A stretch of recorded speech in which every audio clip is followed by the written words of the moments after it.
Lost in History 1984 Reconstructed by Gunisha Kaur Audiobook. Preface. It was 1999 when I first learned about the recent human rights violation against the Sikhs living in India. Shocked at my ignorance, I resolved to learn. Even more shocking, however, was the lack of available information. I had a difficult time getting my hands on relevant materials, but I needed to know what had happened. I gathered sources from anywhere and everywhere, investigating the 1984 attacks on the historical Darbar Sahib, that is Golden Temple of Amritsar. As I talked to my friends about my newfound passion, I discovered that few others had heard about the atrocities. I wondered why and eventually realized that we all suffered from a common problem. No single work existed that gave an accessible, conscious, and accurate account of the 1984 assaults on Sikhs and their institutions. I believed this void needed to be filled, and with the help of family and friends, sought to create awareness by collecting facts and reflections regarding the relationship between Sikhs and the Indian state since independence from British rule. My project focused particularly on the Punjab situation in the last quarter of the 20th century and accumulated in this book, Lost in History 1984 Reconstructed. By no means is this book flawless, and I request the readers to excuse any imperfections. The information in this book is founded on the evidence, accounts, and testimonies validated by reputable authorities from within and outside of India.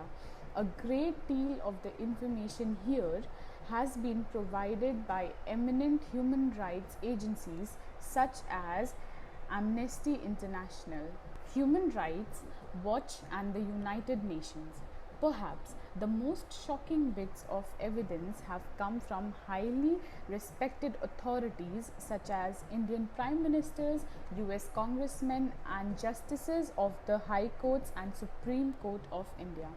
Eyewitness accounts, primarily from Punjabis, also testify to the atrocities. The wide breadth of source material demands our attention as important vehicles for reviewing and reconstructing the events of 1984.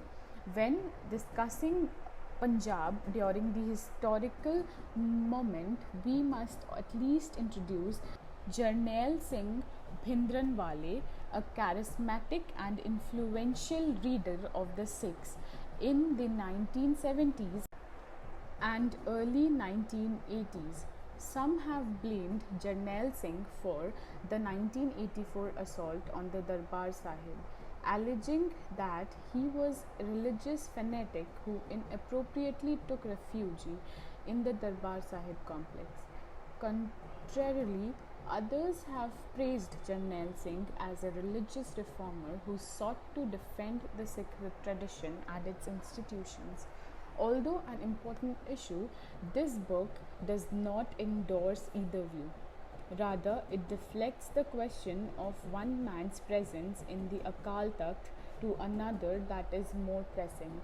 How do we even begin to comprehend the massacre of over 100,000 innocent people?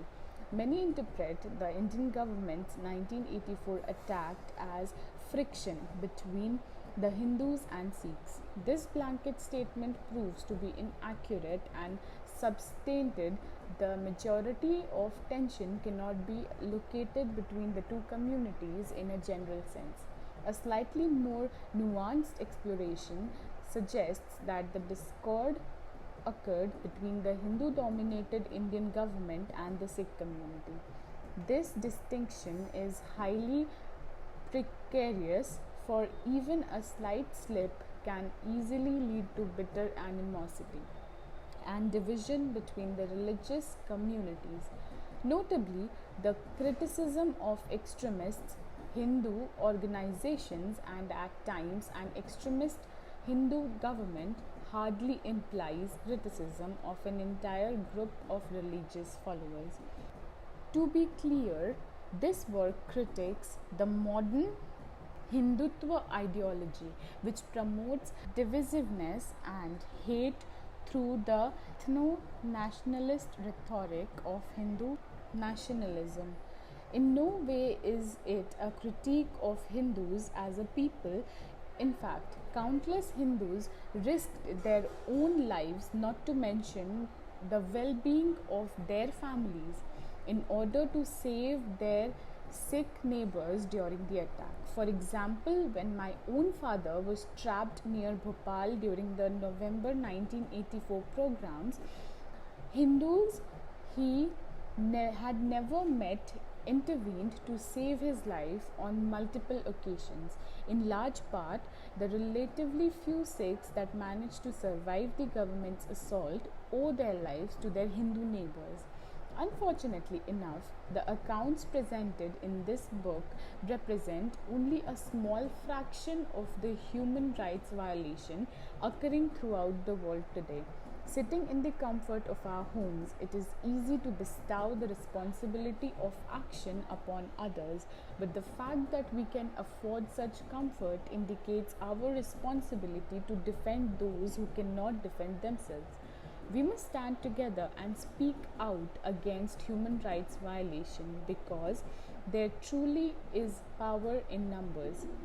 Whether through conducting fieldwork or media coverage, influencing legislation, or providing healthcare, it is absolutely imperative that each and every one of us fulfills our responsibility by contributing to humanity.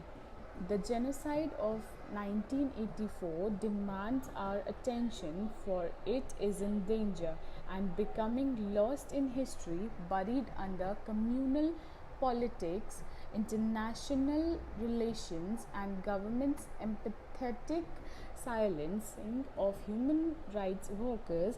It has been my goal to recover and dust off the concealed atrocities that have occurred and continue to occur in Punjab. As such, this book should serve as an introduction for understanding the 1984 genocide against Sikhs in Punjab.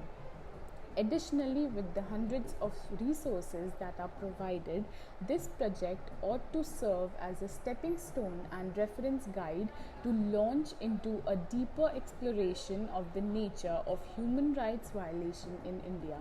Upon completing this book, I challenge each reader to research and take action against such abuses. Individual contributions to battle against injustice mark significant progress in sparking collective change. Our effort and commitment are the means to free the world of the mass religious and ethnic cleansings that continue unabated across the globe, whether in India, Rwanda, or Darfur. The next video in this channel will be the audiobook of chapter 1 of this particular book. Thank you.